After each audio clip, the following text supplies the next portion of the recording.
మన వైఎస్ఆర్ కాంగ్రెస్ పార్టీ ఆఫీసులో మన మాజీ శాసనసభ్యులు పొల్లా బ్రహ్మనాయుడు గారి ఆదేశాల మేరకు మనందరం కూడా వైఎస్ఆర్ కాంగ్రెస్ పార్టీ కార్యాలయంలో ఘనంగా ఈ కార్యక్రమాన్ని చేసుకోవడానికి వచ్చినటువంటి కార్యకర్తలకు, నాయకులకు, అభిమానులకు అందరికీ కూడా ముందుగా నమస్కారాలు.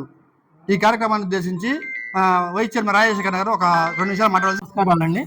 ఈరోజు అమరజీవి పొట్టి శ్రీరాములు గారి జయంతి సందర్భంగా ఇక్కడ పొల్లా బ్రహ్మనాయుడు గారి పార్టీ కార్యాలయంలో చేసుకోవడం చాలా ఆనందదాయకం. అమరజీవి పొట్టి శ్రీరాములు గారు నిరంతరంగా ఆ రోజున నిరాహార దీక్ష చేసి ప్రాణాలు అర్పించి మరి తెలుగు భాషా ప్రయుక్త రాష్ట్రాల కోసం ఆయన ప్రాణాలు అర్పించిన మహానేత.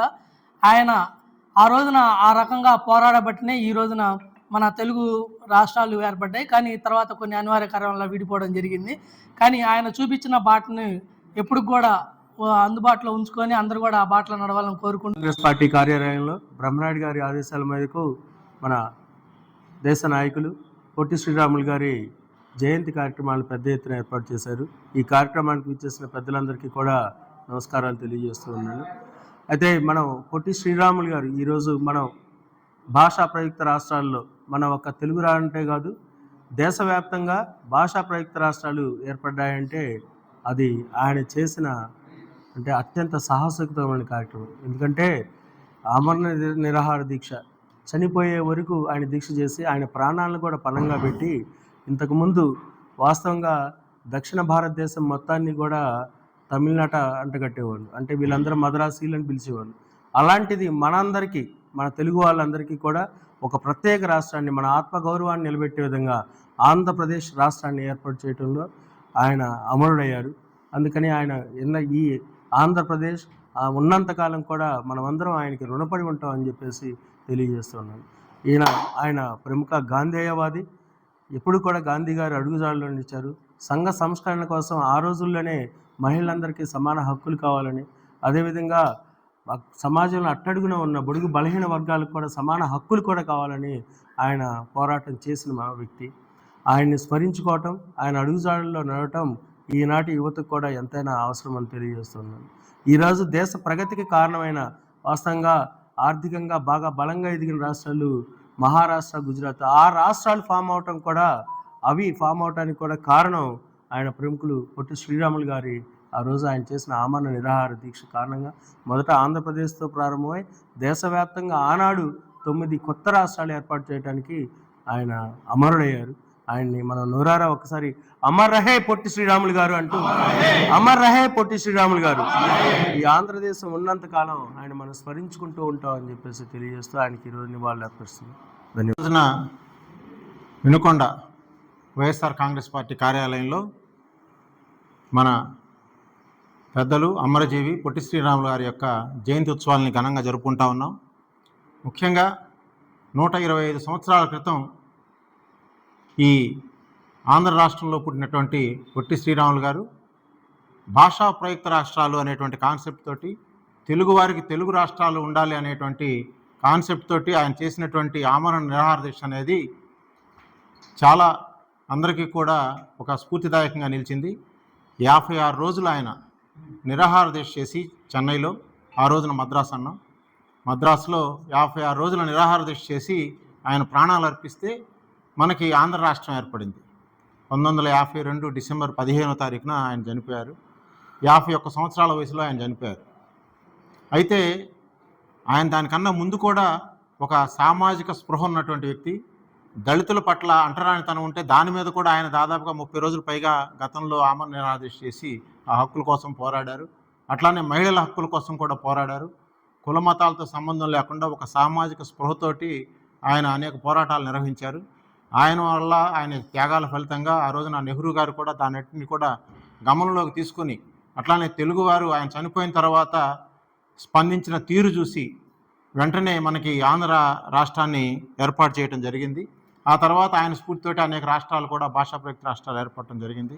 ఈ సందర్భంగా, ఈ 125 సంవత్సరాల సందర్భంగా మనం ఒకటే స్ఫూర్తి తీసుకోవాలి. ఎవరైనా సరే ఒక సామాజిక స్పృహ అవసరం. మనిషి అనేవాడు సంఘజీవి.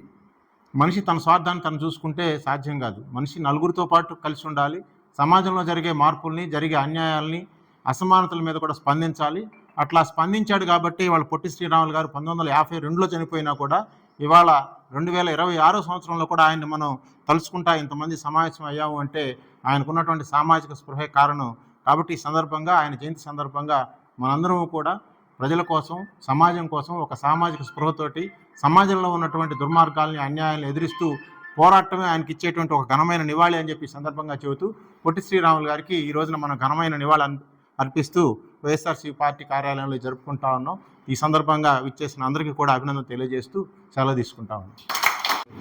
మన ఆంధ్ర రాష్ట్రం ఏర్పడటానికి కారకులైనటువంటి పెద్దలు స్వర్గీయ శ్రీ అమరజీవి పొట్టి శ్రీరాములు గారి జయంతి సందర్భంగా ఆనాడు మన ఆంధ్రప్రదేశ్ కోసం, ఉమ్మడి ఆంధ్రప్రదేశ్లో ఉన్నటువంటి మన తెలుగు రాష్ట్రాలు భాషా ప్రయుక్తంగా మన తెలుగువారి ఖ్యాతిని చాటి చెప్పటం కోసం అక్కడికి ఉన్నటువంటి మద్రాసులో మనం పడుతున్నటువంటి ఇబ్బందులు, పరిస్థితులను చూసి ఆయన ఆనాడు ఒక రాజకీయం కోసం కాదు, ఒక పదవి కోసం, ఒక ముఖ్యమంత్రి లేకపోతే ఒక ఎంపీ, ఒక సెంట్రల్ మంత్రి కావాలనే ఆశ లేకుండానే ఒక తెలుగు వ్యక్తిగా ఈ ఆంధ్రప్రదేశ్ కోసం ఎంతో కఠినమైన నిర్ణయం తీసుకొని ఆంధ్రప్రదేశ్ కోసం అతను చేసినటువంటి త్యాగాన్ని ఈ ఆంధ్రప్రదేశ్ రాష్ట్రం ఉన్నంత వరకు ఎప్పుడు స్థిరస్థాయిగా గుర్తించుకుంటుందని మనస్ఫూర్తిగా కోరుకుంటూ, ఇప్పుడు చేస్తున్నటువంటి రాజకీయ నాయకులు కానీ మనం కూడా ఆయన బాటలో మన ప్రాంతం కోసం మనం పోరాటం చేయాలి తప్ప కక్షపూరితంగా రాజకీయాలు చేసుకొని ఒక రాజకీయం కోసం, ఒక పదవి కోసమే రాజకీయం చేయటం కాదు. ఒక నాయకుడిగా మనం ఆయన చూసి గర్వపడాలి. ఎందుకంటే ఆయన ఏ పదవిని ఆశించకుండానే ఈ ఆంధ్రప్రదేశ్ కోసం ప్రాణాలు అర్పించినటువంటి మహానుభావుడు. అతన్ని గౌరవించి అతని సాంప్రదాయాన్ని మనం అందరం పాటించాలని ఇప్పుడు ఉన్నటువంటి నాయకులు కూడా ఎవరి ప్రాంతాల వాళ్ళు అభివృద్ధి చేయటం కోసమే రాజకీయంలో రావాలని, పదవుల కోసమే ముఖ్యంగా పోరాటం చేయకూడదు, ప్రాంతం అభివృద్ధి కోసం మనం పాటుపడాలని మనస్ఫూర్తిగా కోరుకుంటూ ఆయన అడుగుజాడలు నిలవాలని నేను కోరుకుంటున్నాను. ఈరోజు మన వైఎస్ఆర్ కాంగ్రెస్ పార్టీ కార్యాలయంలో మన వినుకొండ నియోజకవర్గ ఇన్ఛార్జ్ బొల్లా బ్రహ్మనాయుడు గారి అధ్యక్షతన మనందరం కూడా మరి మహానుభావుడు పొట్టి శ్రీరాములు గారి యొక్క ఈ కార్యక్రమాన్ని జరుపుకోవటం చాలా సంతోషకరం. మరి ఆయన చేసినటువంటి గొప్ప త్యాగం ఇప్పటి వరకు మన పెద్దలు చెప్పారు. మరి 48 రోజులు ఎక్కడ కూడా మరి పట్టుదలతోటి మన రాష్ట్రం కోసం, తెలుగువారి ఆత్మగౌరవాన్ని నిలబెట్టడానికి కోసం, మరి ఆ రోజు పరిపాలన సౌలభ్యం కోసం అన్ని విధాలుగా కూడా మరి రాష్ట్రం కోసం త్యాగం చేసినటువంటి మహానుభావుడు పొట్టి శ్రీరాములు గారు. ఈ సందర్భంలో ఆయన్ని స్మరించుకుంటూ మనందరం కూడా మరి త్యాగానికి మరి నిదర్శనంగా అందరూ కూడా అమర్ రహే పొట్టి శ్రీరాములు గారు, అమర్ రహే పొట్టి శ్రీరాములు గారు. Thank you. అందరికీ నమస్కారం. మన ప్రియతమ నేత, మన ఇన్ఛార్జి పిఎస్ సభ్యులు బ్రహ్మనాయుడు గారి నేతృత్వంలో వైఎస్ఆర్ పార్టీ ఆఫీసులో అమరజీవి పొట్టి శ్రీరాములు గారి 125వ జయంతి కార్యక్రమాన్ని ఘనంగా నిర్వహించుకుంటున్న సమయంలో హాజరైన మీ అందరికీ నమస్సులు. చాలా గొప్ప వ్యక్తి, మహనీయులు, ఆదర్శవాది అమరజీవి పొట్టి శ్రీరాములు గురించి చెప్పాలి అని అంటే, ఆయన మంచి యుక్త వయసులో ఉన్నప్పుడే దాదాపు 40-45 మధ్య ఆయన దీక్షకు పూనుకోవటం, 8 రోజులు కఠిన నిరాహార దీక్ష చేసి అమరులైన సందర్భంలో ఎలాంటి పరిస్థితుల్లో ఆయన శవం ఉందంటే తాటాకుల్లో కప్పబడింది, ఏమి లేవు, ఎముకలు అస్థిపంజరం మాత్రమే ఉందనేది మన పెద్దలు చెప్తుంది, మన పుస్తకాలు చదివిన యథార్థం. అప్పుడు ఇప్పటి మనందరం ప్రస్తుతించే అమర గాయకుడు ఘంటసాల గారు కూడా మనందరం మెడ్రాస్లో ఉండేవాళ్ళం కదా, ఇంతకుముందు హైదరాబాద్లో ఉన్నట్టు. ఆయన అక్కడికి వచ్చి తాను ఉద్వేగానికి గురై ఈ దేశం యొక్క గొప్ప ముద్దుబిడ్డ, రాష్ట్రం కోసం ప్రయత్నం చేసిన మంచి మనిషి, ఇలాంటి వ్యక్తికి గతిపెట్టిందనే ఉద్దేశంతో ఆయన గళం ద్వారా గళాన్ని విప్పి అందరికీ కోపం వచ్చే విధంగా ఉపన్యాసాలు చెప్పి అలానే పాటలు పాడటం ద్వారా ప్రజల్లో ఒక చైతన్యం వచ్చి అప్పటికప్పుడు నిమిషాల మీదనే మెడ్రాస్ సిటీ మొత్తం ఎవరైతే ఆంధ్రులు ఉన్నారో వాళ్ళందరూ గుంపు కావటం, వాళ్ళందరూ ఎవరికి చేయనంత గొప్పగా నివాళి శ్రీరాములు గారికి అర్పించడం నిజంగా ఆ అమరజీవికి న్యాయం జరిగినట్టు ఆనాడు భావించారు. ఆ తర్వాత ఎన్ని ప్రభుత్వాలు వచ్చినా కానీ ఆయనకు తగిన న్యాయం జరగలేదనేది చెప్పక తప్పదు.